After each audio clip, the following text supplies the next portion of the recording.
wanted to give you the full experience. You know what I mean? I wanted to make sure that you guys were a part of the entire thing from beginning to end. And dude, we got okay. So like, just what's it say on there? I was actually going to tell you this a little bit earlier in a message, but here's what I want to do. I wanted to hit the.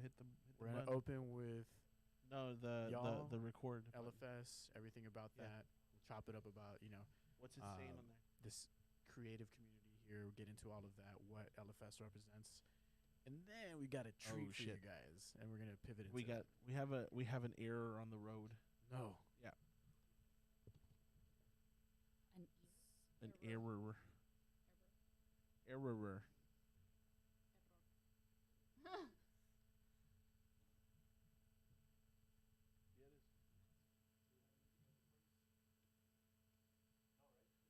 You were ripping the audio from the Scudero one?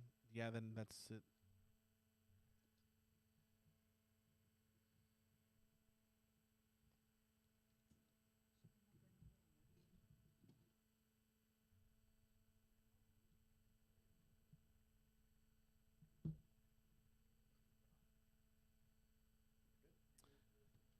Hot mic. All right, so yeah, how do you feel about just kind of getting into it that way? Sorry, I'm gonna step away like that, but yeah, sure. Sound good? Okay, cool. I hope you guys like the creepiness or the not creepiness, I guess, but the weird, because we got a good listener submission today that I wanted to share with y'all, and I thought it was really, really fun. But let's roll it, dude. Are we rolling? Roll it. Cue it. I want to say quiet on set. Quiet on the set. Turn on the red light. We're Gucci up in here. Hit her. Hit me with it. Aliens on the border. The Army Air Forces has announced that a flying disc has been found. Faster than light, spaceship of the future. By direction of the President of the United States, stay in your home. Is it human or inhuman? Earthly or unearthly? Born in that swirling inferno of radioactive dust, there is no word to describe them. We may be witnesses to a biblical prophecy come true. Why is it that we usually ignore the fourth dimension? Is this the human race of the future? Aliens on the border. Hey everybody! Hello. How is the sing-song intro to Hello, white America. Nah, I'm playing. Hello. Hey, we have like a really awesome, amazing episode today, and if you're listening to this and watching this right now, you're probably our only patron, aka Ernie. Oh yeah, that's right. Yeah. And does he have access to this? He has access to this. Oh, okay, yeah, cool. So like posted. as it's live, it's there. I don't know if he's just tuned in just yet. I kind of snuck the link into just some individuals that were like, let me see, and then this will convince me or not. So it's out there. It's going strong. It's going hard. As always, it is I, your host, the manager of this airplane, as we fly through. The manager of this airplane. Is that what you call it? No, the captain. You mean like a right? pilot? Like a captain? Yeah, I guess there we go. The captain. The captain. I want to talk to the manager. Assistant. I want to talk to your manager. No, but Roger. Hey, how's it going? It's been a while since we've been sitting together. The other manager. The co-manager. The co-manager. The assistant to the manager of the plane. For real. And today we have a very special guest with us, Gaytan, Gaby Trevino, the power duo behind Laredo Film Society. Hello. Right? If we had I would like all that type of stuff. Audience. What's up, guys? How are you guys doing tonight? Good. Well, you sound so unsure about that. Like she's checking with you. Like, are we good? We're good, right? Do I already hate these guys? Do I regret being here? Yes. No, not at all. Not at all. We're doing great. We're happy to have you guys here at LFS HQ.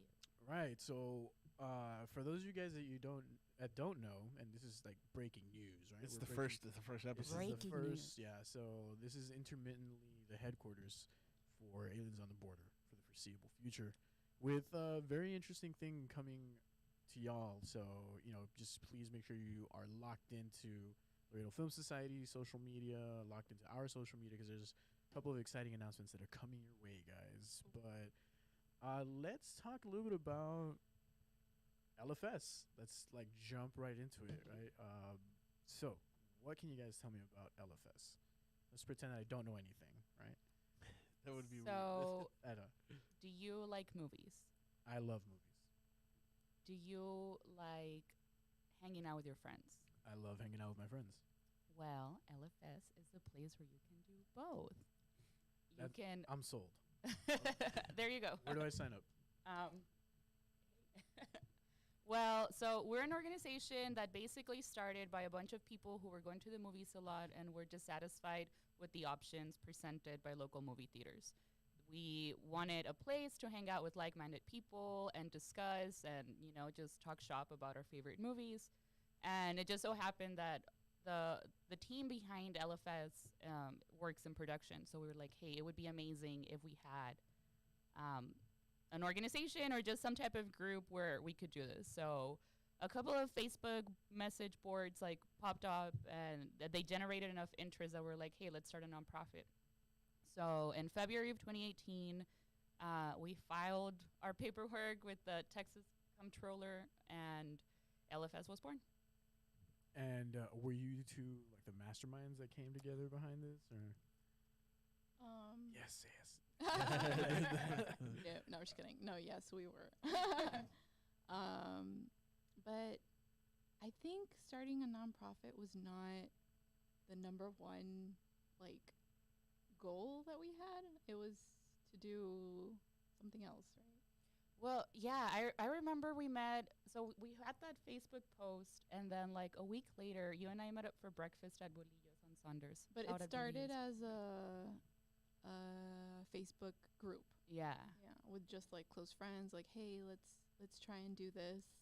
So it was we were frustrated because I think it was the fall where Lady Bird, the disaster artist, A24 was just knocking them out. Yeah, film left and right. Yeah. So, but none of those films were reaching our market because the way distributors make their decisions is, money talks. Is there a market for it? Yeah. And we believe that there is, but the local theater numbers don't reflect that. So we were like, okay, well, let's create the market. And it started with a group, and in the span of 2 weeks, we had 600 people already signed up and super excited. A message board with 100 comments. Oh my god! And that's the thing that I guess it seems so obvious to us, and I'm sure to you guys, the listeners and founders of Aliens on the Border, it's obvious that there's this hunger for creative outlets in the city. But for whatever reason, or isolation, or geographic isolation, or who knows, the commercial options that are provided to us don't really reflect that. So it's really up to locals to make it happen. So yeah, I mean, it started as a group, and we learned that, okay, we're going to have independent films screened at local theaters. We need to get a nonprofit license to get a special rate because, LFS, we're super proud of this place that we've all built together, but it's super grassroots, none of us had this private donor who came in and was okay, we're going to fund a film society. Some oil prince that don't some Texas Bruce Wayne. But we also really wanted to build a culture because it's okay, these movies are coming out and we're here to watch them, but what else can we do? What can we change structurally about the city, about the town, about the people in it, about the way people think, to kind of, because we started a group and there was quite a few people in it, but it's okay, a city of our size should have thousands of people in it, but it's just not, we're not there yet. We're getting there, but we're not there yet.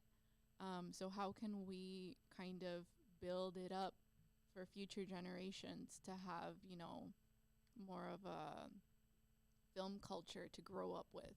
So yes, let's do screenings, but let's also do workshops. Let's also do,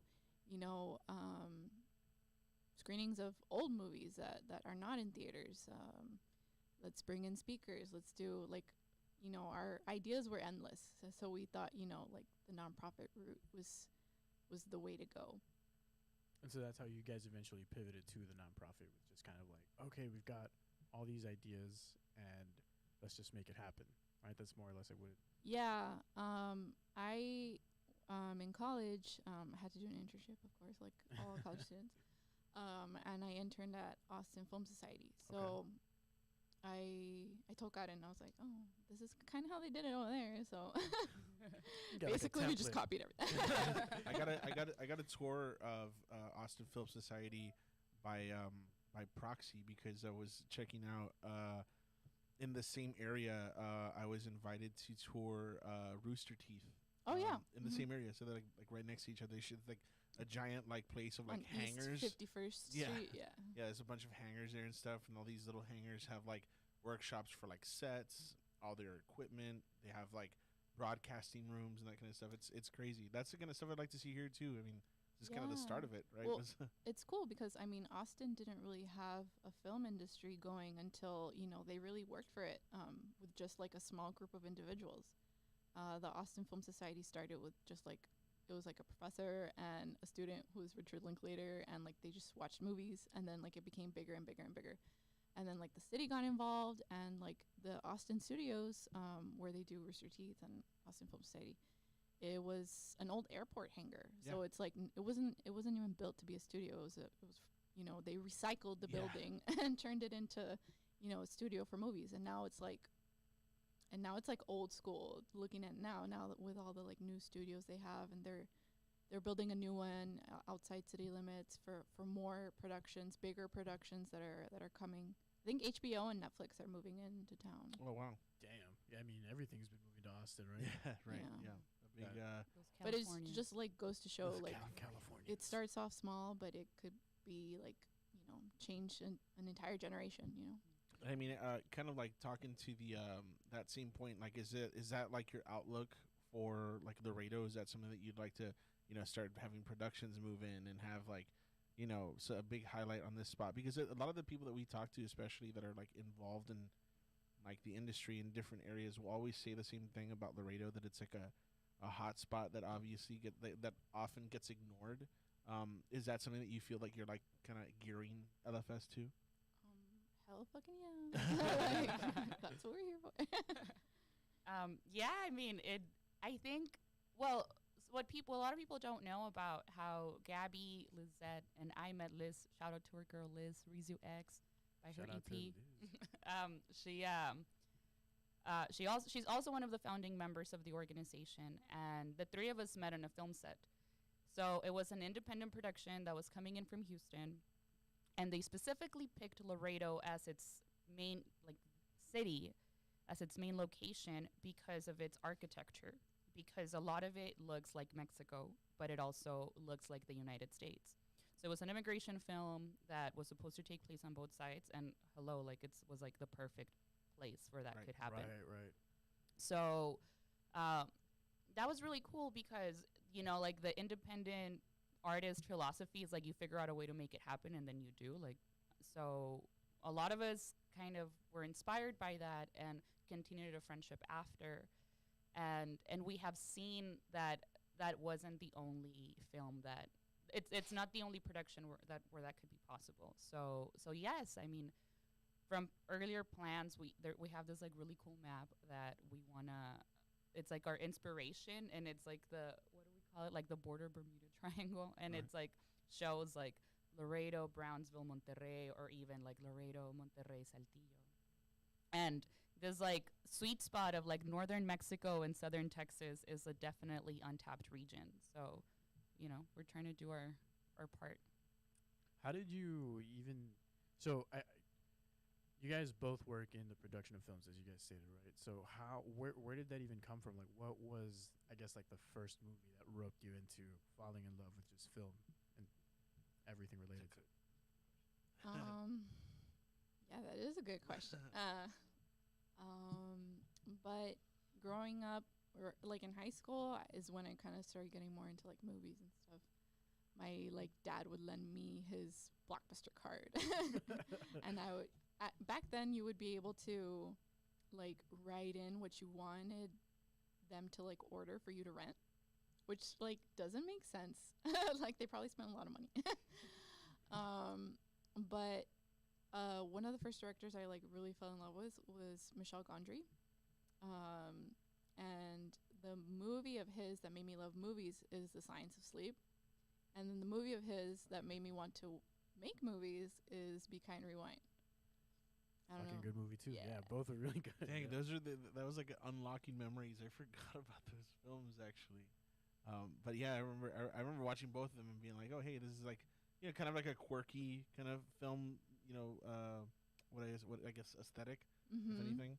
But yeah, sorry, let me cut you off. No, yeah, I mean, totally. Like that's what I liked about it. That it had like a very DIY feel, and it's like, okay, like maybe I can do this with like just some construction paper and like a pair of scissors. Like it had that like you can do it too spirit.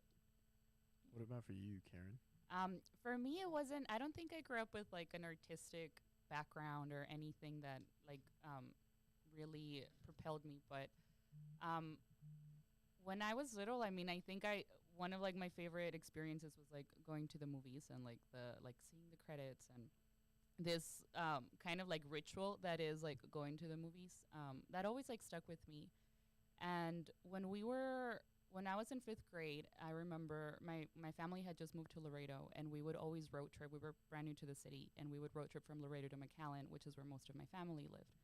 So my parents, to like shut all the kids up, would always play like a movie in the car, and I just remember seeing like movies that weren't like not at all appropriate for kids, but like were just like showing so much of like the reality of life. Like at the time, I think Walk the Line had just come out, and it was just like so real, especially when you're a kid. I feel like people try to sugarcoat things for you, and when you're like a little smart ass, you're like, I hate that you think I'm stupid, even though I'm young, like just because I'm young. But movies didn't really do that. They're like, especially like movies that are really raw in their writing.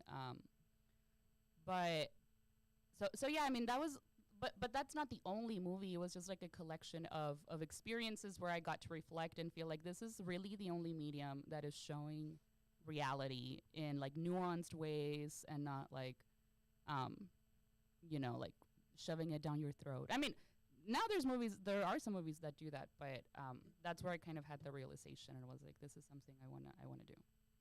That's cool. And, like, can we talk a little bit about what you guys do in terms of like producing the films and stuff? Like, what aspect do you guys actually like have hands-on interaction with? I guess is the word. Yeah. Well, I kind of started off as a student, so I tried to learn as much as I could, and kind of really took the time to learn the nuts and bolts and like script 101, like cinematography 101. But what I really fell in love with is cinematography. So camera work, camera operating, focus pulling, lighting, all that stuff. That's kind of what I really, really love. I don't know if, I'll get jobs on any big sets as a cinematographer, but that's kind of that's your forte or like your area of focus. Yeah, that's what I like to do if given the chance. I've always like been into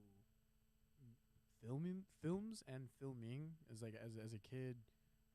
Like I was the youngest of 4, and then right next door was like my cousins and stuff. That all my brothers and my cousins were more or less like a similar age. I was a little bit younger. One of the things that they would do a lot is just make like short films and dumb videos of like random things, and it kind of like rubbed off on me. And like as I was getting into high school, I remember buying like a little flip camera and just recording and like doing a bunch of random, I don't know, like videos of us like going. It was all the into CKY stuff, dude. That's where I first started touching the camera, which was all like the Jackass, Viva La Bam, CKY stuff. It was always just around that time. But that's like a whole different thing. That's like a home movie. It's a home movie. It's a home movie style, I guess.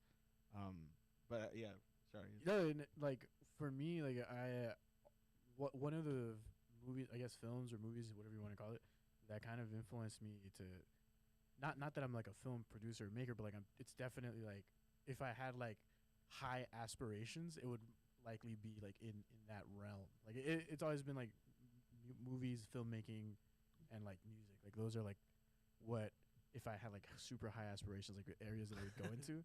And it sounds like he's like, I don't have any aspirations. I do, right? But like the shit that I can actually do is like talk shit on a microphone. So it's he not grew up and he was necessarily like, I want to be a podcaster for one day. real, right? Like, hey, give me a fucking pair of headphones.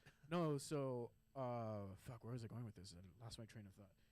But in any case, so like, the film or movie that kind of made me think or look at movies in a different way was I think it was a Richard Linklater film. It was called Waking Life.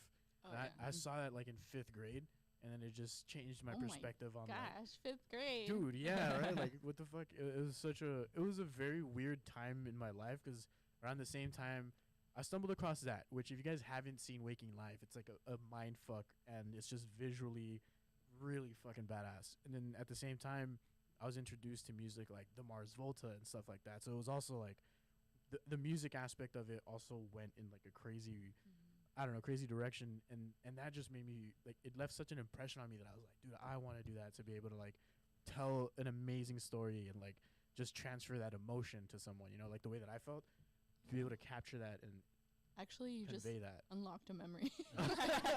Unlocked memories. Yeah, no, actually the Mars Volta was my favorite band like in high school. Fuck yeah. Yeah, Shout and out to I the Mars remember, like I was like really into them, and I would like read their interviews and stuff, and they were always talk Fucking about same.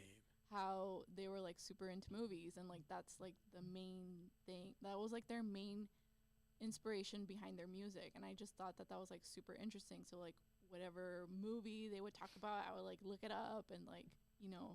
And it wasn't even like their guitarist, like Omar Rodriguez Lopez, would always just have like such a weird I don't know if weird is the right word, but it's just very like different from anything that is immediately in my surroundings. You know what I mean? Like a lot of films from like Amsterdam that I've never ever heard of, and like in different languages, and even the music that he would create is just so different from everything else around me that like, dude, like also in high school that was hugely my shit, was the Mars Volta and like allegedly Be Stoned, and allegedly and be listening to it and then just always like visualize like fucking music videos and shit, and it was like such a trip.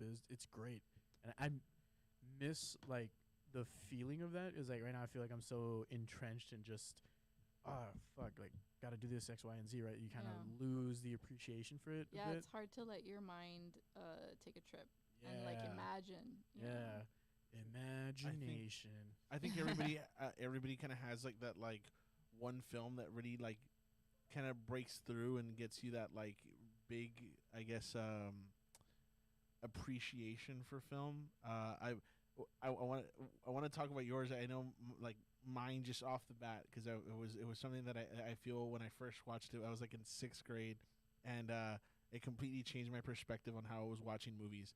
It was City of God. Shit, dude! Fuck yeah, City of God really. Wait, how old were you? I was like, I was in 6th grade. I must have been like 11 or 12 around that time.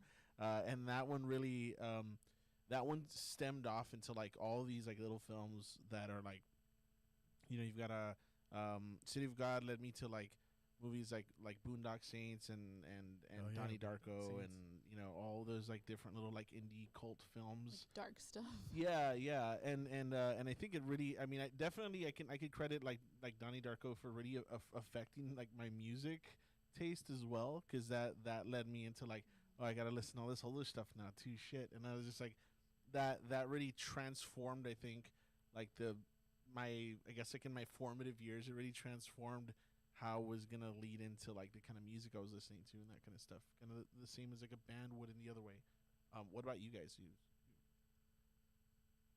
Is there a film like just like one that just kind of stands out? Because I know you mentioned it was more so like a collection of experiences that propelled you to like want to move into it, but like, is there one film that you think kind of stands out a little bit more than the rest? There's a movie that really got me into like sci-fi stuff. It's called Another Earth, and it's not like a super like well-known film or that it won like a ton of awards, but it basically follows the premise that there's this hypothetical world where scientists find a replica of Earth.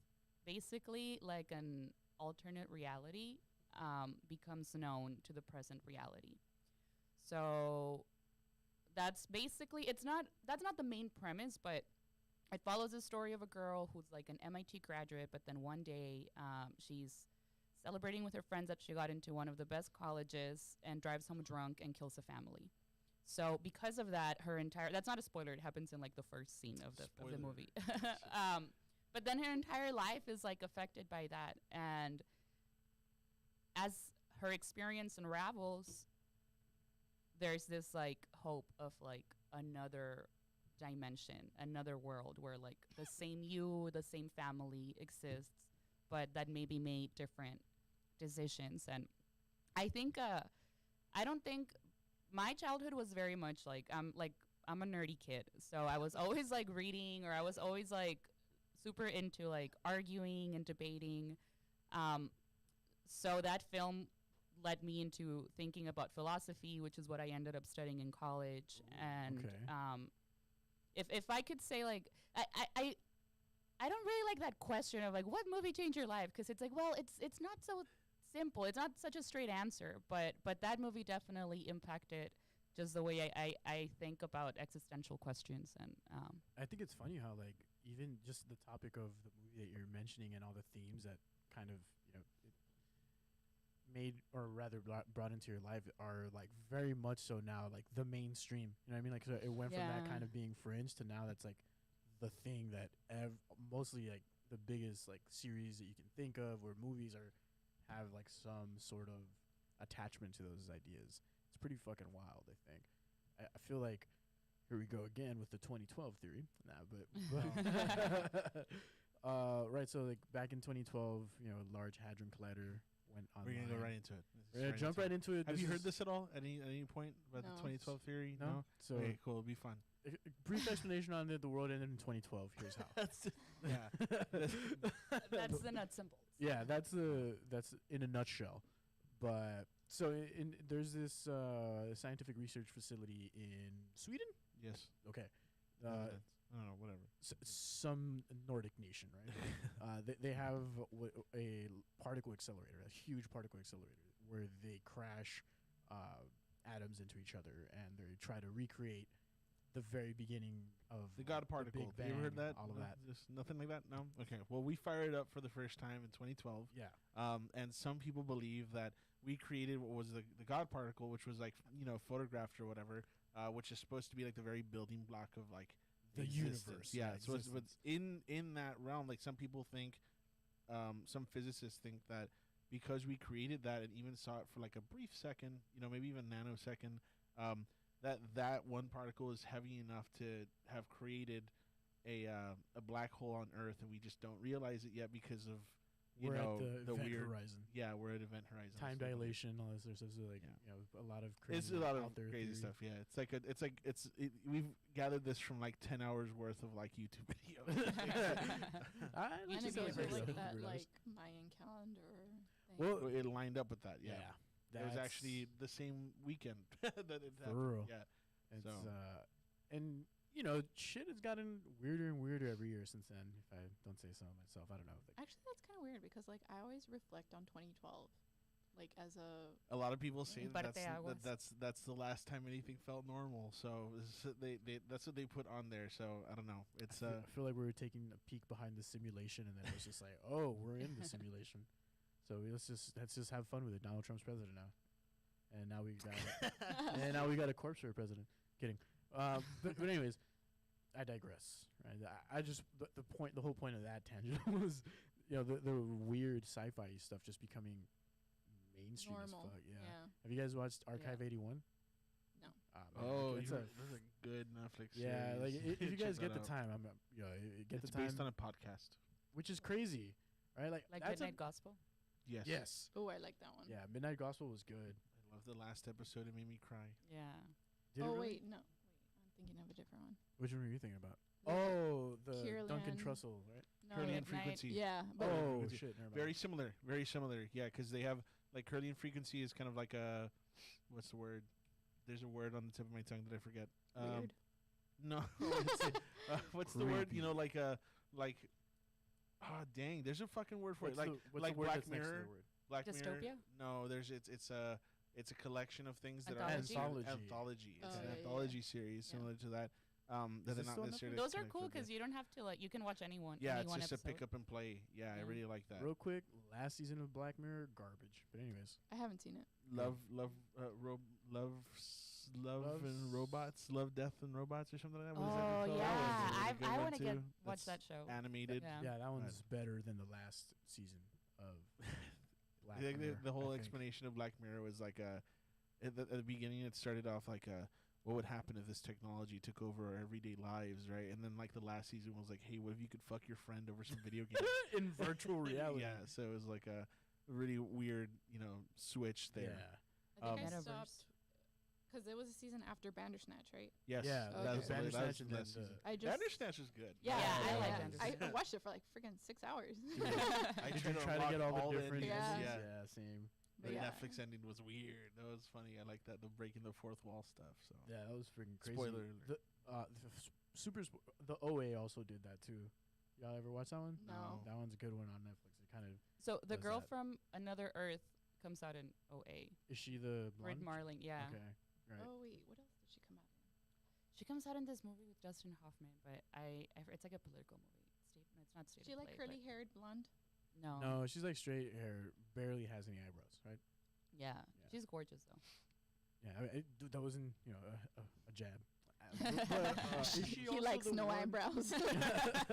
Isn't she also the one from that one super popular series where she's like counter-terrorist something on Showtime? Oh, I have no idea. What? Whatever. Scandal. I have forgot. no Oh idea. no, that one's the. You know what I'm talking about? No. No? Oh, okay. never House mind. of Cards? No, that's No, Netflix. that one's dope too. Whatever. Blacklist. Nah, just No, kidding. It was just no, named no. The different. Golden Girls. Yeah, it was that one.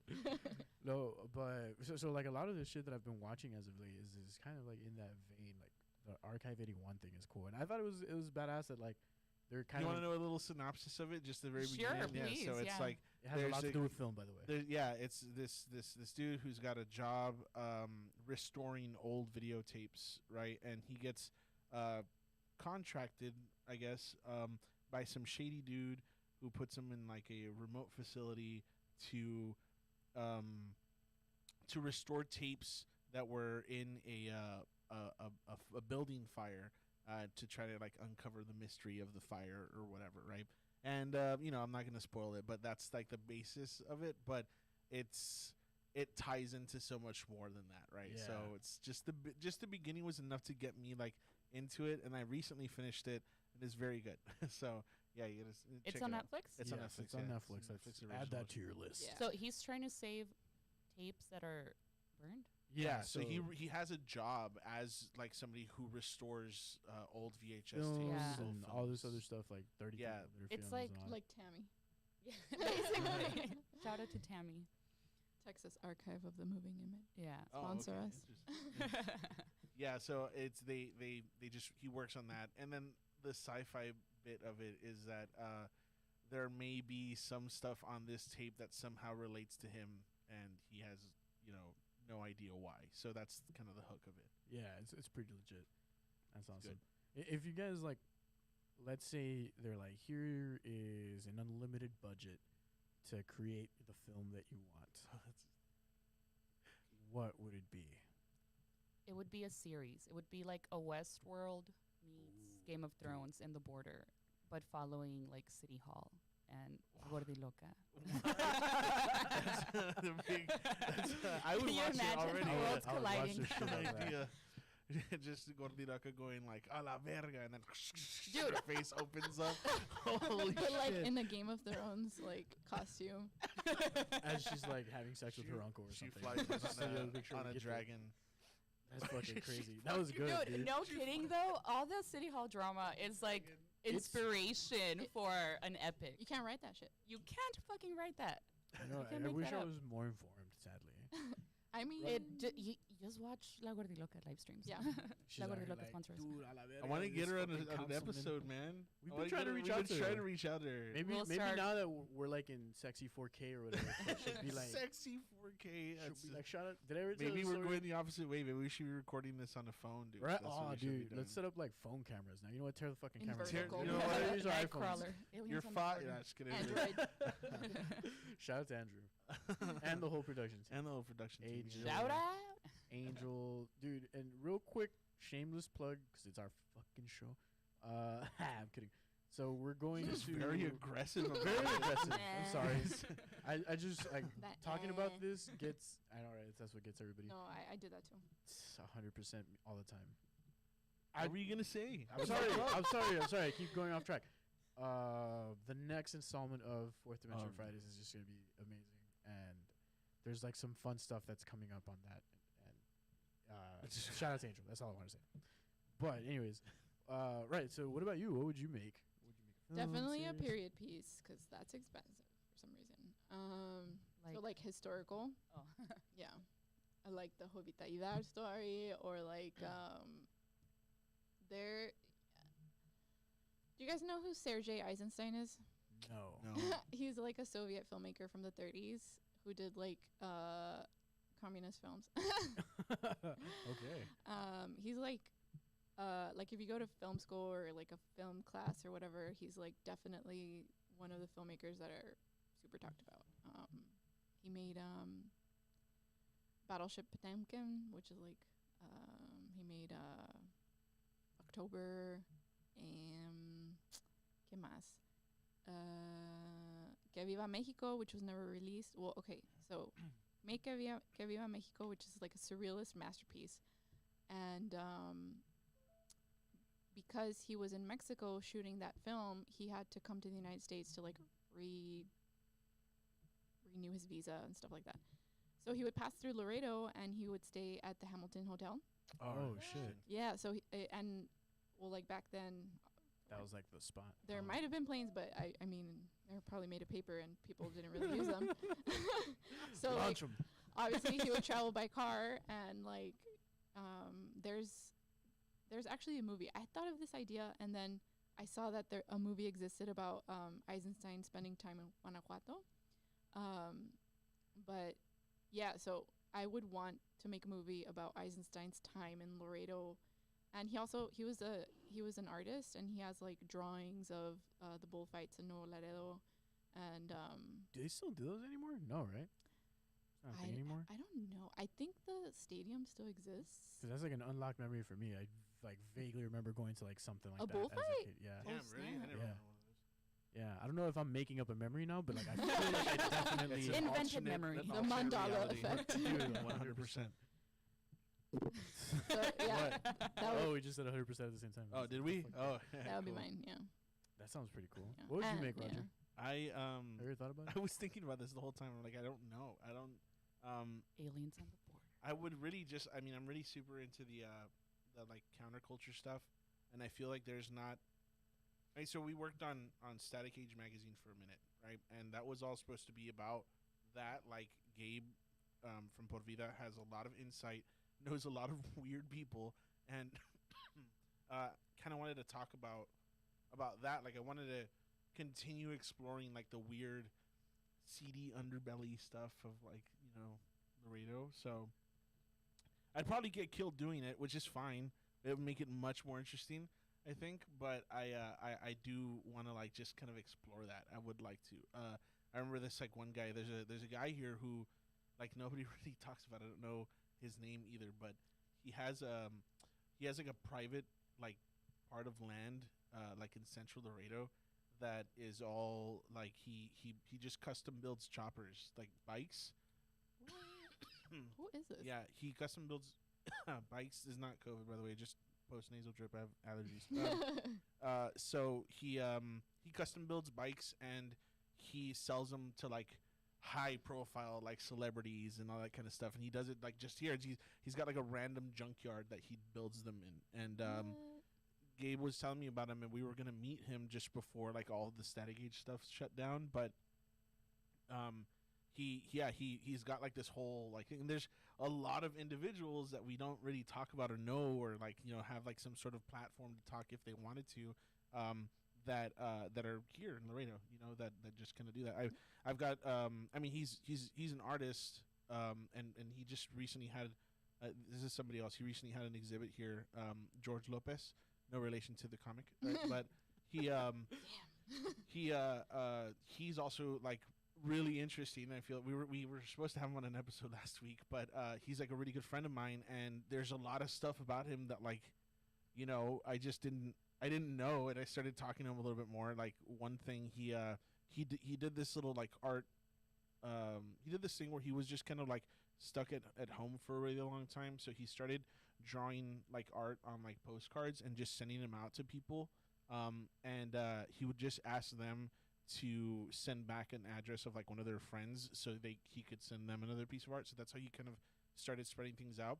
It turned out that at one point, one of these postcards somehow made it to Russia, and some guy who runs a gallery, as a private art collector in Russia, paid him to make him like commission an art piece, right? And sent it over to him, and it was like this whole conversation about like, having people like privately collect the art of people who are like here living with us is just kind of crazy to me, So, but I mean, that's everywhere, and that's the kind of stuff that I want to do. I guess it would be like a documentary piece of just like a docu-series of just like cool Laredoans, I think that's an excellent point. Like I don't think people in Laredo realize all like the like golden stories that exist here, and it's like the weirdest shit. Like, I don't know. Like I've had experiences at work where people that I never even thought knew who we were like, oh, I had like an ex-boyfriend from Laredo, or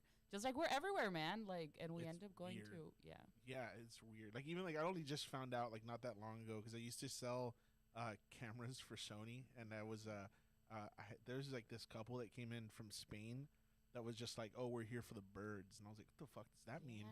And they were like, yeah, Laredo's a big spot for like birding. Shout out to Risk. For birding enthusiasts. So they came and they bought a shit ton of camera gear and got a fat bonus off birds, of that. But bro. Yeah, they just so like that's another thing. Like a lot of these little aspects of Laredo that people don't really consider. So were they like, dude, have you ever seen pigeons? And you're like, no, pigeons. Exactly, because birds aren't real. We all know that. They recharge on power lines. That's why they were always sitting there. Did you all see that video of? It was like in the news like a couple days ago of like all the birds descending on the ground. Oh yeah, they slammed into the ground. Yeah, and some of them died, and some of them just like. But it just like happened all of a sudden. It was like a microburst of like birds. They made like a bird fist and just like it looks crazy. It looked like super cool. Jamie, pull it up. No, just kidding. Not Jamie anymore. Here, look, I'll do it. I guess. Young Roger, I guess. Shout out to Jason on the switcher board, dude. God dang. Birds falling out sky, Mexico. That's what it says. So I thought it was like a thing, like a gimmick. I was scrolled past it on Facebook. That's not real. I just kept going. And where was it? They can't. Oh shit, that looks wild. Oh my god. Yeah, some of them died. Some of them People were like, is it the 5G thing? It's the 5G, bro. Hey, yo, but my internet's faster though. So who cares? Yeah, so that's crazy. I wonder how they're gonna replace all those. That's some birds on the border. For real. It says security footage captured the moment a flock of yellow-headed blackbirds suddenly dropped from the sky on a street in northern Mexico, state of Chihuahua. But the reason behind the mysterious fall remains unclear. UFO. 100% aliens. Or also, have you heard about that radiation spill in Chihuahua? Actually. No. What? So you guys know Chernobyl, right? Yeah, of course. So the spill that happened in Chihuahua was bigger than Chernobyl. No way. What? Yeah. How are we not? I'm laughing about it, but it's quite a tragedy. Wait, so are we at risk then? Probably. Maybe because probably the only reason they found out about it was because it happened near like construction site or whatever, and like the beams of wood, they took it into the United States, and it passed by like some government facility, and the government facility went like beep beep beep beep, and they like brought the little like truck in, like, hey, you have radiation, and interesting. And so what, has anybody like gone under the microscope for that? Like, is they figuring out how that happened? Like somebody out there go. Hey, maybe that's why they restricted the avocados, man. That's the biggest fucking crisis for me, I think. I avocado heard crisis. that what some country in South America doesn't have water because of them. Chile, right? Because of the Avocados? Yeah. Yeah, it's What? it's a big. Yeah, man. Hold on. Wait, how did that happen? Yeah, because all I heard was that they put a pause on avocados being imported because an inspector was threatened when they were inspecting, I guess. Yeah. So there's a documentary that Marlene told me about. There's a documentary for everything, right? Yeah. Shout out to Marlene, she's my girlfriend. But anyways, Hey, Marlene. hi TJ Mo, and she told me that there's this documentary that I have yet to watch. I forgot the name of it, but it's about that. There's like a crisis for water in Chile because they grow and export the majority of the world's avocado supply. What? I thought it was Mexico. Oh, they That's do- for the U.S. yeah in Oh. Michoacan. Yeah. See, yeah, that's the one I heard that in Michoacan there's just like super like poor Michoacan. labor conditions for the farmers that are trying to meet the demands of. They were like, "Hey, you trying to sell this Hipsters. avocado, bro?" Nah, man. So they threatened some guy, right? And that's the whole deal behind that. But yeah, so So there's yeah, no water Roger. in Chile. I don't. I was just. It was funny. It's like I heard that they ramped up the in order to make up for the demand, they ramped up the production of avocados in California by 15%. I read this today, man. What do you want me to do? I feel bad now because I've had like 4 avocados in the last 24 hours. They're saying Dude, I know. Savor Dude, them. hold You on don't to know. them. Yeah. You don't Make them know. They're gonna be NFT. more Freeze them.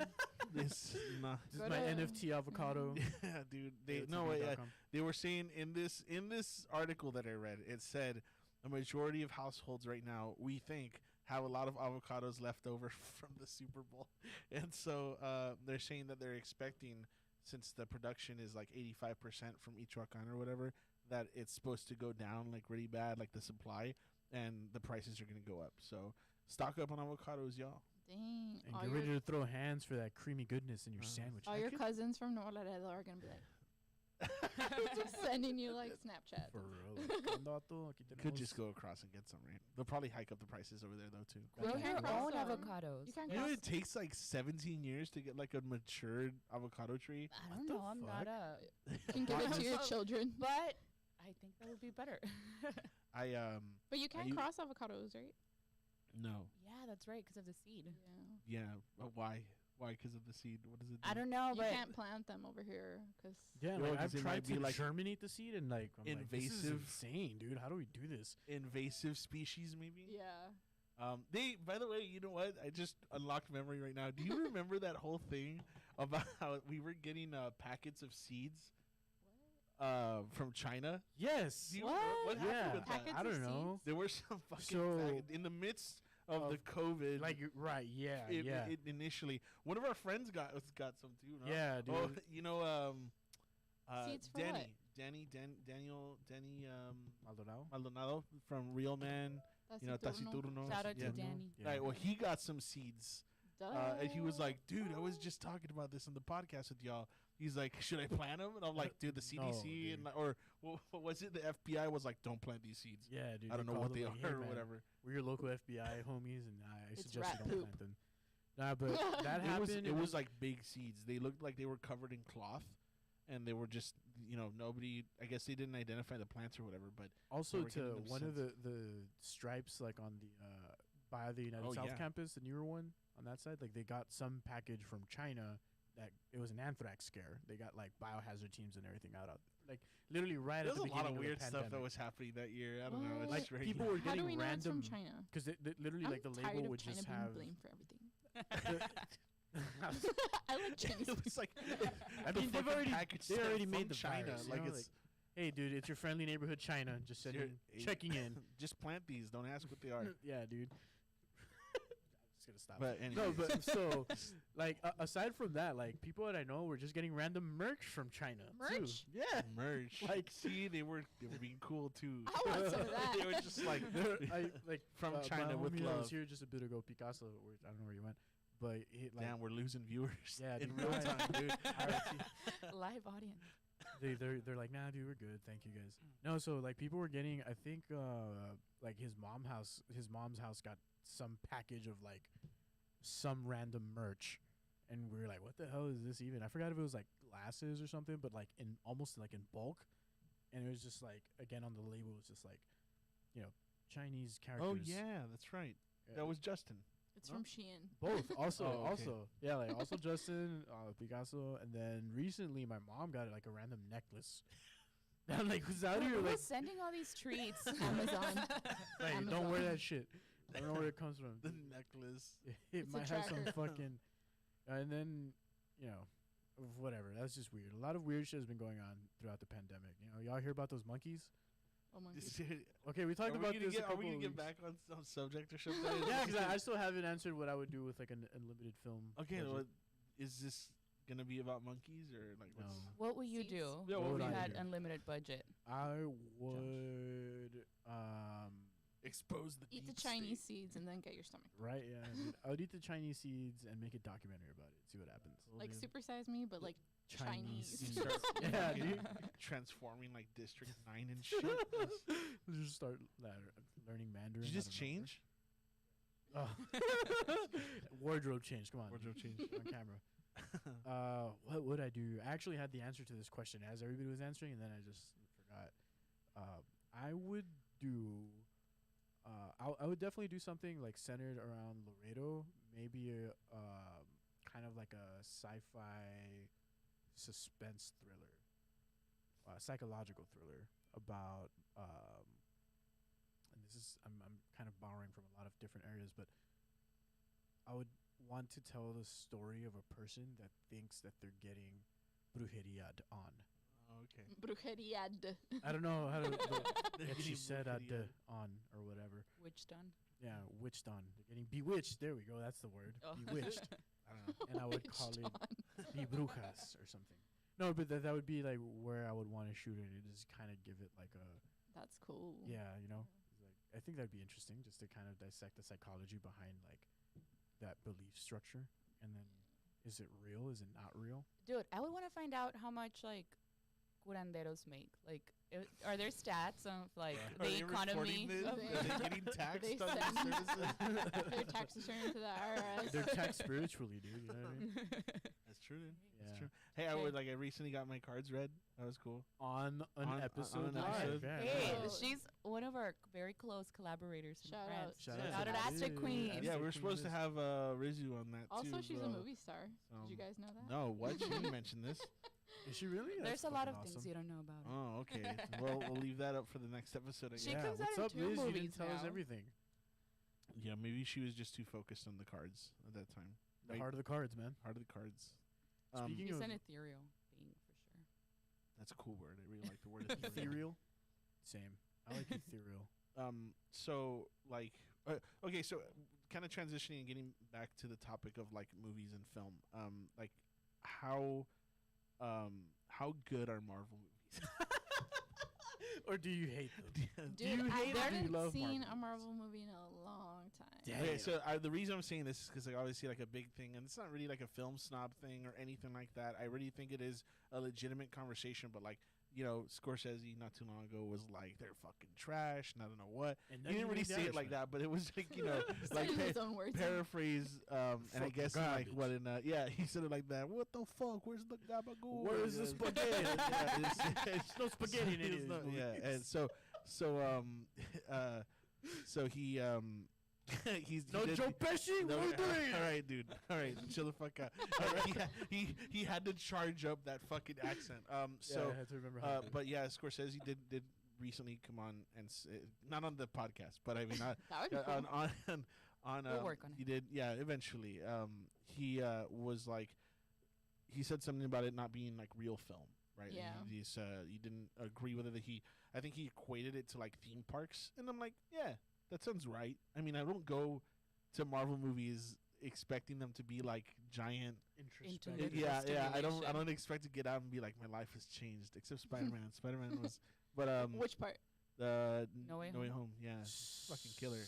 But It's yeah. like the best-selling movie of all time, I think. Is I it think now? so. I think No way. domestically. Really? Domestically, it is for sure. More It than, like- topped Avatar. And Titanic and all that? Yeah. Yeah. So Yeah. it was like Tobey Dude, Maguire I Spider-Man. think it's Titanic like- is out of here, dude. Yeah, man. Titanic got topped by Endgame. Like it's not. It's so they're all like Titanic got topped by like Tobey Maguire Spider-Man. Yeah. Like that was Something the like that. standard for a while, wasn't it? Wow. Yeah, Tobey it was versus Spider-Man? Senate, Tobey Maguire. That it was Avatar for whatever fucking reason. Does anyone really like Avatar? I Come like. on, let's talk about it. Visually, it was stunning. I refuse to watch it just because of how freaking expensive it was. What? That's exactly why I watched it. Hold on, what? Why? What was? Because it's James Cameron, first of all. Yeah.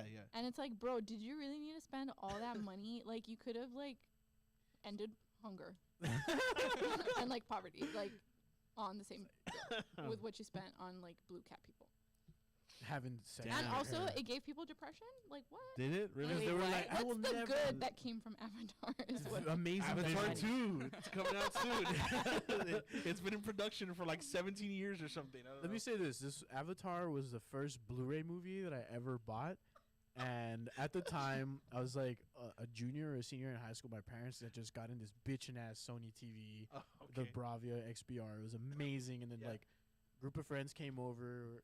Allegedly, there was marijuana involved. Allegedly. And then, I like, keep we were putting that on there. Allegedly. we were watching the movie, and it was like, holy shit! This You is were blown away by it. amazing, dude. I was just like, No, the visually.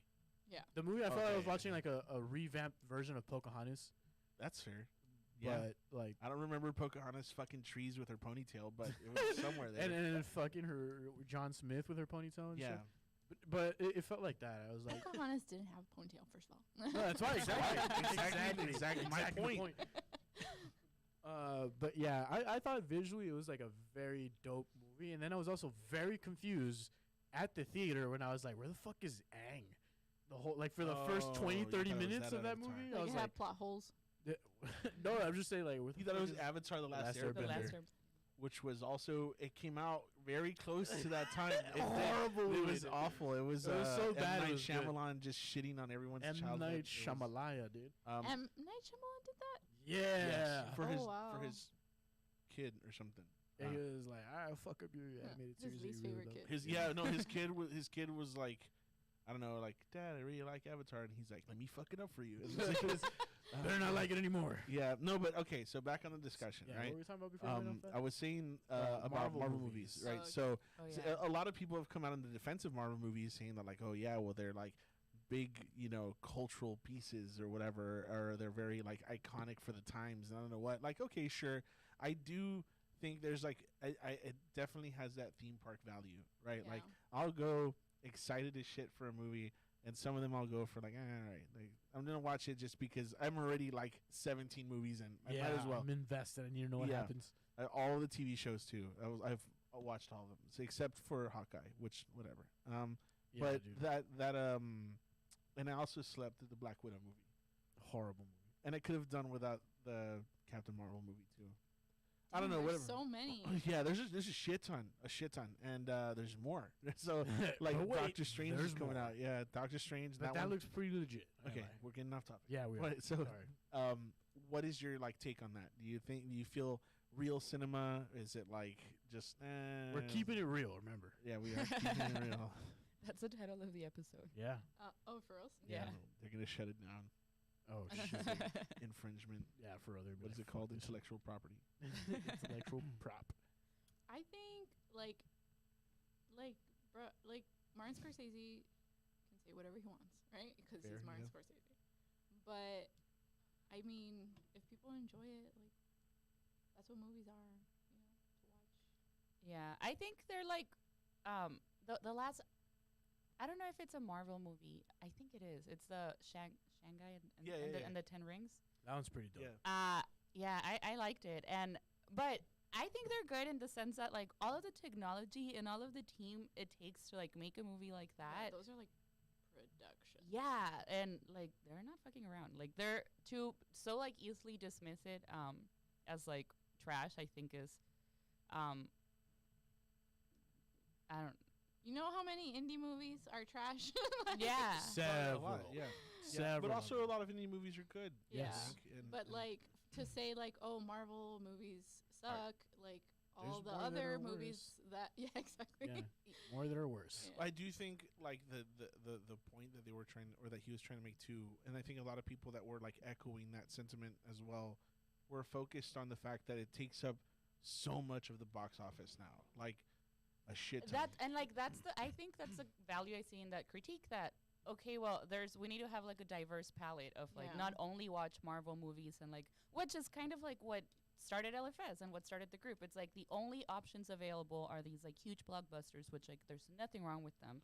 Doesn't take away from their value, but there's more stuff out there. And like I think the result of like only watching that type of movie is it's like only eating candy. Yeah. Exactly. That's exactly it. That's the best analogy. It was delivered very well. Bang. Only eating candy. Bang. I mean, like, yeah. There's some movies. I'm not even sure if you would consider them like indie movies or whatever. I think, what was it like?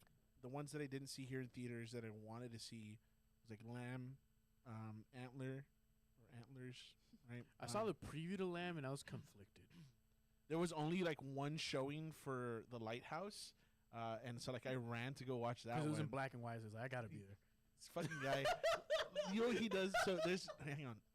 That's Roger's movie taste. Black and white. No, hang on. There's this ongoing conversation between my friends, where they think that I'm a snooty like art snob or like 100%. or like movie snob because I really appreciate the value of like black and white in everything. Right? It's my favorite kind of art. It's my favorite kind of like photography, and I thought The Lighthouse was excellent. All of my friends were shitting on it. My favorite Beatles albums. I really like The Lighthouse. Thank you. Haven't seen it. Did you watch I'm just Cold talking War? shit to be funny.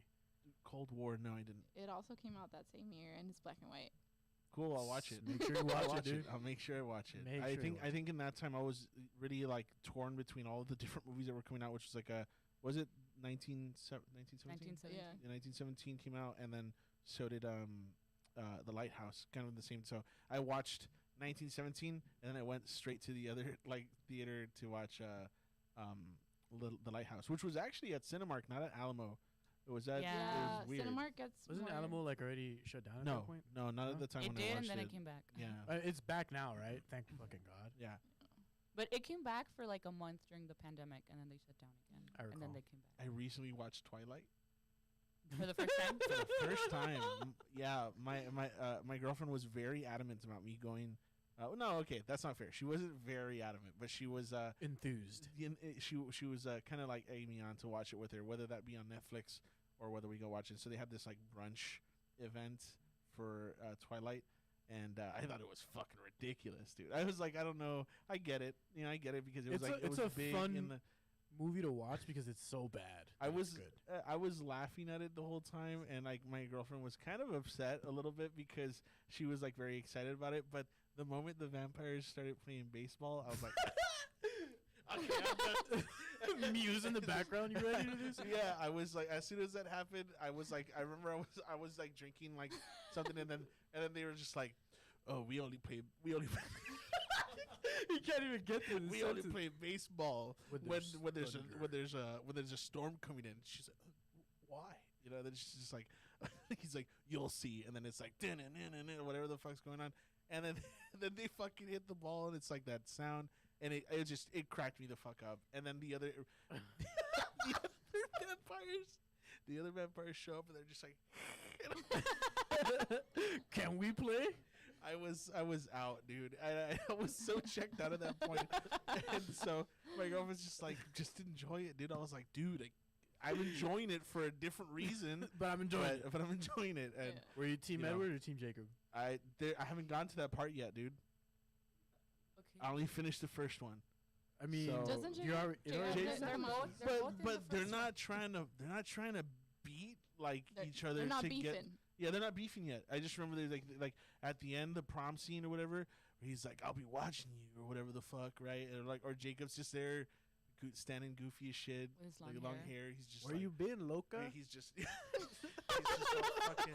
Does that line come out in that movie? No, it's not in the second one. It's the second one, right? Yeah.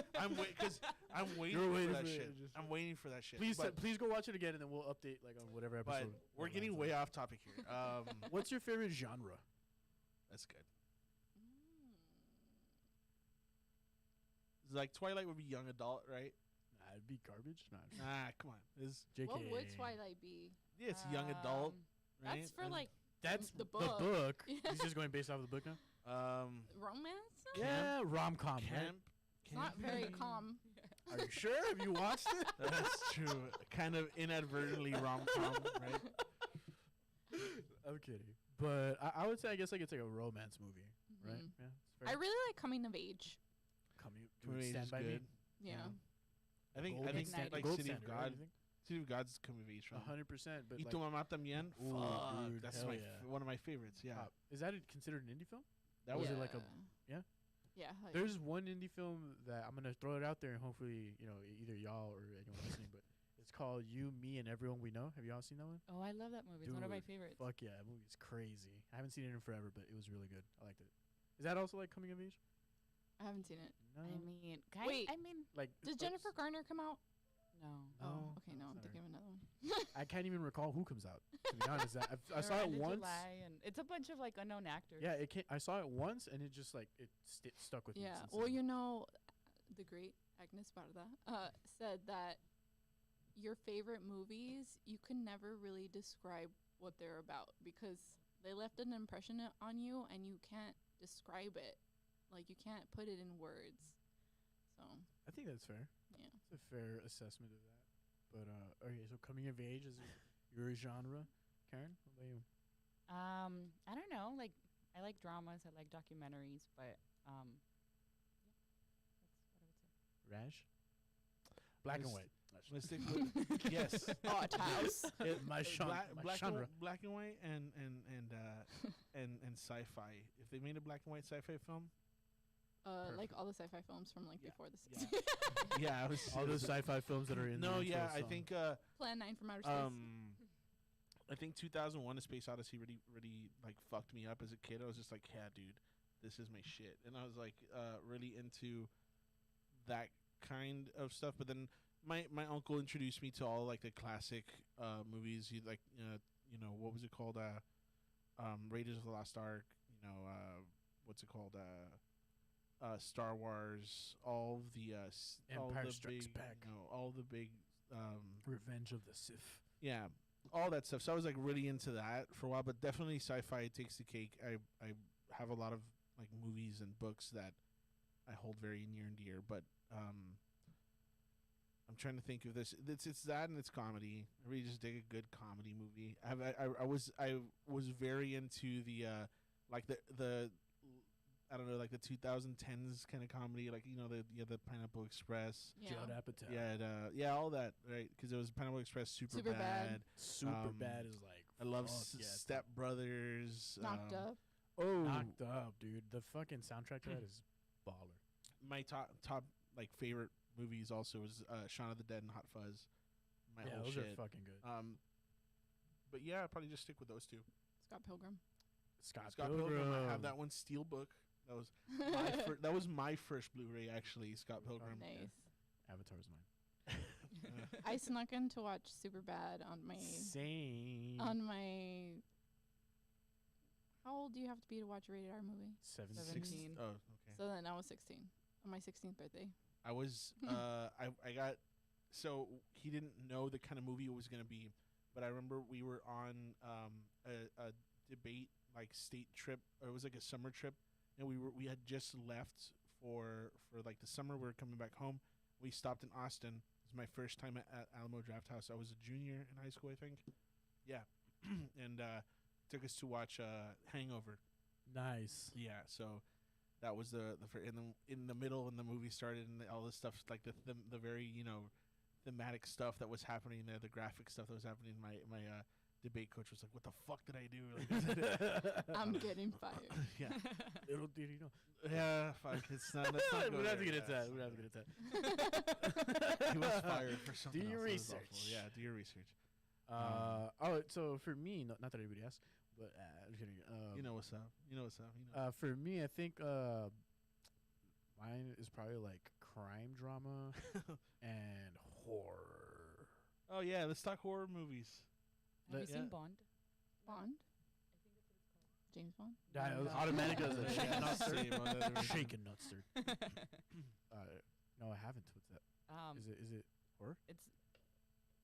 It's like crime Oh, okay. and like thriller, but also hot movie. about. Hot in what sense? Yeah. Oh, like it's steamy. Or What like streaming platform did you watch that on? I know, right? It's either, like on Pornhub. This is very well produced. Dude, it's like borderline. No Like, shit. so I mean, is if it there's no, Bond if they don't like- show penetration, then it's No, still a it- film. You know what I mean? I don't want Bond. to say anything on air. You Okay. All right. Yeah, you don't You have to. It's okay. We'll look into it. Don't worry about it. It's a We'll talk about it Patreon later. episode, so you can. Do Oh, your that's research. true. It's like restricted right now, so Yeah. So Unfiltered. you can be as unfiltered You don't as have you like. to, don't You worry. don't have to. Yeah. No, and I like horror, and I think that the best horror film in the last decade, maybe two, Hereditary. Oh. A24. Oh, you rolled your eyes. Is that bad? Yeah. Why? Let's hear I it. didn't like it. What? Why? What are your criticisms? And yes, Well, here it it's is. because it was hyped up so much. Really, I was. I had not- the opposite Yeah, experience. same. Really? I had, Didn't watch like, it. Didn't watch it. super under the radar. And also, I wouldn't consider it a horror film. It's a psychological thriller. Yeah. Not even thriller. Oh, Just really? like psychological. Psychological. I think it's just like a good story. Yeah. You know what I mean? I was very, very like creeped the House fuck out. that's haunted. Seen it twice. I get the But it criticism. wasn't Like, Wasn't a house haunted? like- Yeah. I'm not usually like a big horror movie fan, but I really like that one because, It was different. yeah. Well, the director said something like, you always see these stories of like families experiencing tragedy, and you see the story of like how they come like victorious at the other side and like changed by the experience, but like he wanted to answer the question like what happens when you don't Yeah. when things Yeah. don't get better as time passes. He's Like never things just get seen worse and worse. Telenovelas. Has he? Yeah, dude. So, and I wanted to kind of lead us into that to pivot to this, right? So, like, one of the running themes of the show is spoopy stuff, right? So, like, a lot of our listeners and viewers and stuff submit stories, and we hadn't had a good submission in a while, to be honest. And then we Not just to got say one. that anybody submitting stuff is, it's not to say that it's shit. No, like But- they're good. We just we haven't had a submission in a while, and this one has been better than any of the other ones that we've had in a we minute. turn down the lights. Yeah, Is we're that what gonna doing? get real spoopy up in here. real spoopy. So time. this is a true story by a known individual out there under a pseudonym, just to protect his identity. But let's get into this, right? So this is a story submitted by the Leprechaun. That's the pseudonym. Here we go. I'm going to read it directly off of the thing. This is going to be fucking fun. So, hello, Josh and Aliens on the Border. This tale dates back to when I was 16 years old, roughly 21 years ago. At that age, I was young, naive, and had a crush on a girl who attended a local Christian church. Mind you, I was not a Christian or religious person at all, so I decided to join the church because I had several friends who attended, as well as became involved with the church. I became so involved that I started helping out on my free time and even helped raise money so we could go on a youth group trip / convention, to Atlanta, Georgia. This is where the real story takes place. We stayed on the campus, Georgia Tech, within the dormitories. This trip was to be a 7-day event with activities every day, ranging from prayer vigils, concerts, youth group activities, and even going to the mall or just sightseeing. On one of these days, I can't remember if it was a Wednesday or Thursday, I was approached by our youth pastor and asked to join him and several other teenagers from other youth groups. What the fuck? I lost my fucking... I suck at reading, I'm sorry. Several other teenagers from other youth groups from different states. There were 2 of us from each group, totaling 6 teenagers, 3 males and 3 females, all aged 16. We were told we were chosen to assist in a special prayer vigil for a local girl who had become ill. We arrived to a pretty derelict home. It seemed straight out of the 1800s, almost plantation style. We arrived and we were greeted by a Catholic priest and what I believe to be a bishop or someone who was a higher ranked in the Catholic Church. They were wearing red and black robes. They blessed each of us, and who entered the home with holy water and provided us each with a Bible that was also blessed and rosaries that were also blessed. Now remember, we were all from Christian churches, nothing to do with Catholic churches, so all of this was somewhat strange to us. But we were led further into the home where it smelled of mildew and body odor. It was really hot in the house too, almost too stuffy to breathe. Like they had like they had no air conditioning or like the heater was on even. Finally, we were brought to the back of the home and led into the room where we saw three priests, not including the priest and bishop that we met at the entrance. There was a woman of color on the bed, tied down to the bedpost. Each of her limbs, she was tied down to the bedpost by each of her limbs. She was ashen in color, almost like her skin was dry or she was dehydrated. I remember her screaming and biting at the priests and cussing a lot. The 6 of us were looking at each other, wondering what the hell was going on, and honestly, we were all scared. We were instructed to stand in a semicircle around the edge of the room, facing the girl, while the priests began to pray. The room got hotter and hotter, and the girl kept cussing and started to look at each of us, and she began to threaten everyone in the room as she passed her gaze to each of the teenagers. She promised to hurt us and make us bleed slowly. One by one, we each either became ill or passed out. I personally felt nauseous and passed out. I woke up at the dormitories where we were staying at with a pounding headache. I found my youth pastor and asked what the hell we just saw or were a part of. He said he was not informed of the situation until we had arrived, but by the time we did, the priest in the black and red robes took over. Apparently, they needed 6 teenagers aged 16 to 17, pure of heart, aka virgins, to attend what was then explained to us as an exorcism. Yep, I attended a fucking exorcism at the age of 16. We were not given any more information on the exorcism and asked not to speak of it to anyone else in our congregations. Later that day, I stayed in the dorm room and refused to leave until the next day. We decided to go to the subway stations and ride around praying for individuals who wanted prayers. My group became separated from our youth leader. He wasn't very good at keeping track of everybody.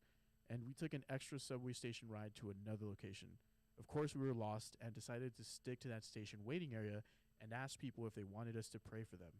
We were turned down pretty often, which of course is expected, and we were set up in pairs. And my partner and I saw this one man, bald, long white beard, glasses, old blazer, and slacks, carrying a black briefcase coming down the stairs. For some reason, I wanted to go talk to him and ask if he wanted us to pray for him. As I approached him, I said, "Good day, sir. Would you like to join us in prayer for you and your good health?" All I remember was the sound of his snarl or growl and the vacant black eyes when he looked at me and told me to fuck off. I looked at my friend, and apparently he saw it too, so we both turned and ran looking for our group of friends. We explained to them what we saw, and the oldest of the group, she was 18, told us that it sounded like the description of a demon. It gave all of us chills, and we kept together looking around. We no longer could find or see this man. We were finally found by the group leader and returned to the dorms and told our pastor everything. He pulled me aside and told me that due to the experience I had the other day, bad things were being drawn to me. He took me to a group and had several people pray for me and bless me so that I could hopefully be cleansed of whatever evil might have stuck itself to me. I'm not too sure if it truly worked because I still have encountered strange and unexplained things to this day. The rest of my trip was uneventful, but honestly, I was glad for that. I left the church and gave up religion from that day forth, and to this day, I do not claim a religion. Hopefully you enjoyed my tale of my experience with evil. I will share more of my encounters soon. Sincerely, the Leprechaun. Trippy. Yeah. That ended the exact way I figured it was going to end, where he was just going to be like, I'm an atheist now. Yeah, shit. What's your take on that? Who, me? What kind of youth group is Yeah, this? no shit. I was going to say, like, the only youth group that I remember is, like, we'd go and, like, Bible camp or something, and then, I don't know, like, I was going to say something really unsavory. I'm not going to... Say it. Say the only thing I know that I got from, like, any of those youth camps is that, like, my girlfriend at the time, oh, you know, I'd rather not say. Yeah, no, it's okay. She was pure of heart. She was pure of heart. She arrived pure heart and left not pure of heart. That would have busted back door. Left unbeknownst to me. Yeah, so we broke up the following week. So yeah. That was a good fucking story, dude. Like, and I know this person personally, so I want to.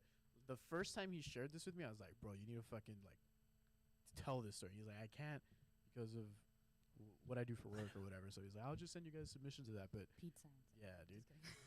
Oh, shit.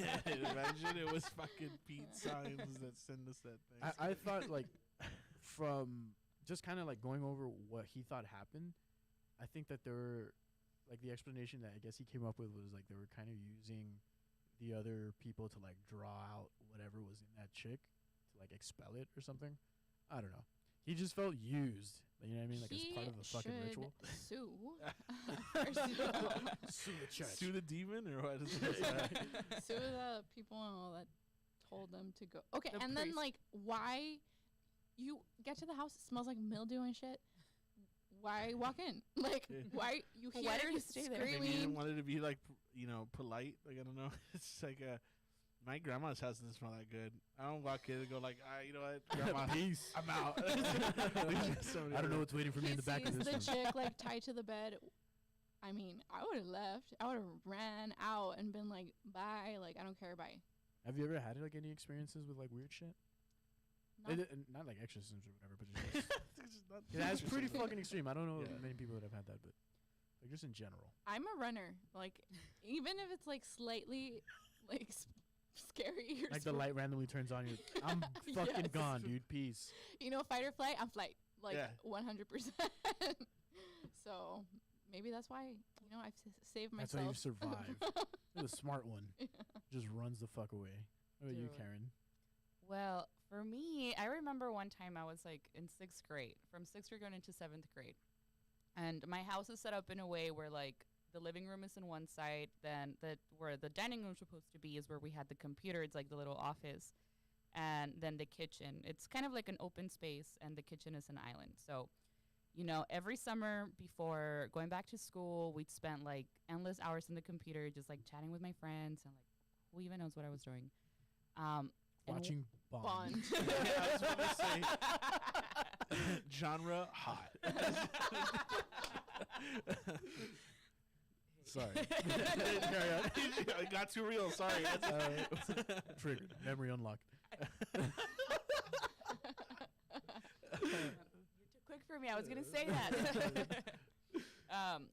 Yeah. No. Well. Anyway, I was like just like one day in the madrugada, just like playing on the computer, and I turn to the right where the kitchen is, and I see the silhouette of a boy, like walking down the stairs. There's no stairs. Wait, there's no stairs? There's no stairs in my house, so it's like he was walking like down to the like underground. What Oh, the fuck? shit. You pulled a Dude, fucking Austin Powers on you? Never Yo, going that's to her crazy. house ever again. That's fucking cool, but crazy. Yeah. No, it was insane. Hey, I was, you still live in this place? I still live at this place, but my parents are currently selling the house. So Oh, cool. yeah. Buyer beware. Bye, everyone. So no, well, funny thing is that later I realized that there's like a cemetery on the street of Super like, funny. where I live. Hilarious. Super fucking funny, dude. Dude, you know. That's fucking So you wild. think it was connected Related to to something that, there? or- Yeah. I have no idea what it was, but yeah. Was it only like a singular thing? Like it only happened once and then never again? That I mean, something like that explicit or that like obvious, like yeah, but my parents say that like sometimes they see like shadows in the house or stuff, and they're like, okay, we're putting the house on shadow sale. man. That'll do We're it. getting the fuck up out of here. So that's really been it. I have like an extensive like catalog of things that have happened. But I last I night, feel this motherfucker messages me. yeah, Like, it was what time was it? It was like 11 p.m. And it- like 11:30, something like that. We had been like winding down for the night already, and like we had just watched the first Wind. episode of the first episode of Ozark, and I was like, I feel like having a cigarette. So I'm gonna go outside and have a cigarette. And when I sat down, and I was just chilling out there, like nothing, whatever. And from afar, I hear what first sounds like a really loud like cry. Like I don't know, I can't replicate it, but it was just like a from like super far, and it stayed that way for a bit, and then I was just kind of like, I took a drag of my cigarette and I just looked over in that area and I just like I hear it. I'm waiting to see if I can hear it again, and then the second one was like a seriously like loud like lamenting scream, and it was so it was so fucking loud, and it was it literally like made me feel sad. Like I texted my girlfriend because she was inside. I was like, I need you to come out right. I need you to come outside right now. No bullshit. I just heard what I think is La Llorona, right? Literally messaged me. I said the same thing. And like, yo, I just heard so La Llorona. I hear my girlfriend from the inside like running, like just she comes over, she opens the door, and she's like, no fucking way. And she found me, and I was crying. I was actually like overcome with sadness because the sound of that second cry, it was so like prominent, and like it literally felt like if all of the other sounds of the street and of, you know, the music from like next door or whatever the fuck, it felt like all of it got quieted just so I could hear, like it got silent just so I could hear that one. And it was just like imagine like we're talking here or whatever, and then everything just silence, and then you just hear that. Like I can't replicate it, but it was just like a very sad, like you know, the only way, yeah, like I don't know, I couldn't even explain it, and it actually like it freaked me out. Did it give you chills? It gave me chills. When my girlfriend came out, I had goosebumps, and I was like, look, and then she's like, dude, like I can feel your energy. You do feel really sad. Like, is everything okay? And I was like, I told her what I heard, right? Like exactly what it was. Are you sad right now? We sat outside like waiting to see if we'd hear it again, and it didn't, you know.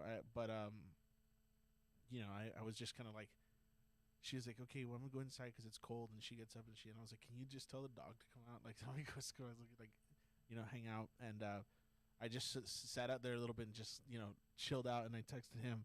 He was asleep though, but Your dog? No. Yeah, my dog. That's my dog right there. Yeah. But yeah, there's always been like a bunch of like right. I think that area of town is like Where is it? Right at Chacon, like literally right next to the tennis courts. The tennis courts. Yeah, Conseco House, tennis courts. I used to live like literally right next to Slaughter Park, and when I moved like 4 blocks down, 3 blocks up, and it's just like, you know, so I'm like not really too far from where I used to live. But even still, like crossing that part of town from like the train tracks, there's like a really notable difference in the kind of traffic around there. But still, like that happened. The last thing before that, the more like recent one before this happened, at the place that I used to live at, had a neighbor. His name was Lupe, and Lupe was a really cool dude, super like, you know, like neighborly. Like every time he'd see me, he'd always do the same thing. He'd go, "¿Qué onda, gallo?" And I'd be like, "Hey, what's up, man?" Whatever, right? And I'd go inside, right? And he was always outside in his car, either like reading the newspaper, smoking, you know, on his phone, listening to music, whatever. But he was always outside of his apartment. He was literally just always there. So he was like the neighborhood security system or whatever. There was a whole other story that I'll tell some other time. But I had moved out of that place. I was only there to pick up some stuff, whatever, right? And I showed up. I got out of my friend's truck that I was borrowing to move the last of my stuff to the other place. And I get out of my truck, and I see him, and he's like, "¿Qué onda, gallo?" And I'm like, "Hey, what's up, man? What's going on?" Whatever. And he's like sitting there in the car, whatever. I go inside, I grab the rest of my stuff, and I'm getting ready to leave. Maybe like 4 or 5 hours later, after I gathered and I had to take apart a desk and all this bullshit, whatever. My the guy who kind of took over the place that I moved out of, he was an artist. He was renting out one area of my place as a studio, so he took over the rest of the building or whatever, like as his like living space, whatever. And so I see him like as I'm leaving, and he's like, "Hey, what's up, man?" I'm like, "Hey, nah, dude, just, you know, getting the last of my stuff." And he goes, "Hey, there's like a bag of clothes that kind of looks like it belongs to like a girl that I think was left over from somebody that might have moved out here before. What are you gonna do with that?" And I was like, "Oh, dude, just toss it. Like, it's none of my stuff, so I figured it was yours. But you know, if it's not yours, then, you know, just toss it or donate it, whatever." And he goes, "Yeah, I wanted to donate it to the people next door." And I was like, "Cool." And he goes, "Yeah, I'm just like, I feel really bad for him." And I'm like, "Why? What happened?" He goes, "Well, Lupe died." And I'm like, "What?" He's like, "Yeah, dude, he had a stroke 2 days ago. He passed away. He was in a coma for a bit, and then he passed away the same morning or something, next morning." And I was like, I just saw him this morning, dude, like when I got here. And he was like, what? I was like, yeah, he was in his car. He said, hey, come like he always does. Dude. And yeah, so wild. It was, and then not long after that, like, you know, Tony, the artist, he kept telling me, he was like, dude, whenever he would come by, because like the area that was like the studio, it has like an open grate kind of thing where we could just like, we would hang out there, we'd smoke, whatever, and like just talk or, you know, paint. And whenever he would come by, whenever Lupe would come by, he would always come over to ask for cigarettes, and he had a very distinct knock. He would do like a, right? And then so, you know, Tony would tell me that like even after he passed, that he still hears every other night, like he hears the, and he'll go and he'll open the door and like obviously no one's there. So You should leave a pack of cigarettes there. yeah, I'm sure somebody will take them, but yeah.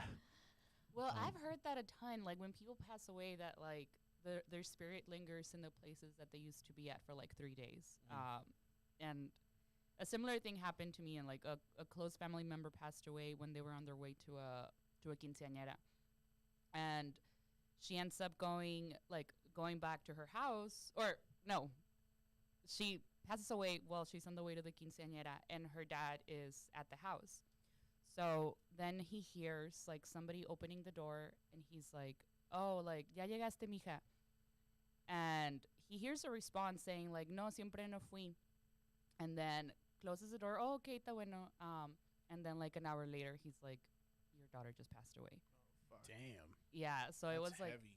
yeah, no, it was intense. And he goes and checks, and it's not there. So I definitely believe that. Like, I don't know what's out there. I don't know if I wasn't religious like before. I still don't think I am, but I do think I'm spiritual. I do think there's like a cosmic being kind of connecting all of us, bigger than everyone. But I definitely believe like when we die, something happens, and we're still here. And they say that there's like some people that are more sensitive to like that type of shit. To the energies. That's like a whole other perceiving the energies. It's a whole other episode, bro. Yeah, because other can of worms. I did have a. I'll show you guys, but there's a stream out there somewhere, which I hope I haven't lost it. And but we had Laredo Paranormal Research Society come over to the place that I was living at before, when I was first moving in, because they said that or my roommates that were moving in there at the time said that there was something there, and I have a friend who was present during that like spirit session thing that they were doing, who just broke down like crying in the middle of it, because he believes that he's like really like sensitive to the stuff, but it happened that night. So that's crazy. But that's another conversation for later. Another conversation for later. I but think we're at. Yeah, we're it's about that time, guys. About that time. You know, pack up your scary storybooks and save it for later, because we're out of here. This is very nice way of saying, "Hey, shut up." Yeah.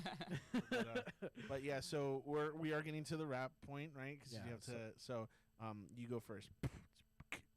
We're gonna wrap. Nah, just kidding. Not playing. We're wrapping. No, plug your social medias and stuff. Camera is actually, what the fuck? Where's your camera? Right behind Roger over there.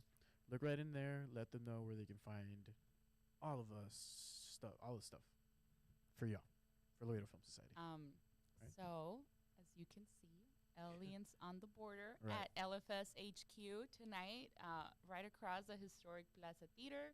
It's probably haunted. That is probably haunted. True. Dude, I wonder if anyone ever died there, like some Probably. projectionist. That was like. Oh, you're saying project? I thought it would just be like a homeless person that like broke in there or something. That too. Not to sound That like an could be- asshole. that but could it's be also very probable, I'd say. Yeah. Well, anyway, our social media. You can find our organization right across the plaza, and find us on social media at Laredo Film. Bam. Anything else that you guys would like to plug? Any screenings coming up screenings, soon? anything like that? Well, we're working on a documentary about the Plaza Theater. So if anybody has any memories, or their parents or their grandparents have any memories that they would like to share on camera or not on camera, they can email plazadoc@laredofilm.org. Yeah, plazadoc@laredofilm.org. As always, you can find all of our stuff on our link tree in our Instagram bio. It's on mine. It's on Rogers. It's on the AOTB Cast page. Patreon.com/AOTBcast. All that good stuff. Send in more submissions if you Yeah, like what you dude. heard today. Yeah, If that's you have some cool cool. stories, send them in. Shout out to the Leprechaun. AOTB.cast@gmail.com.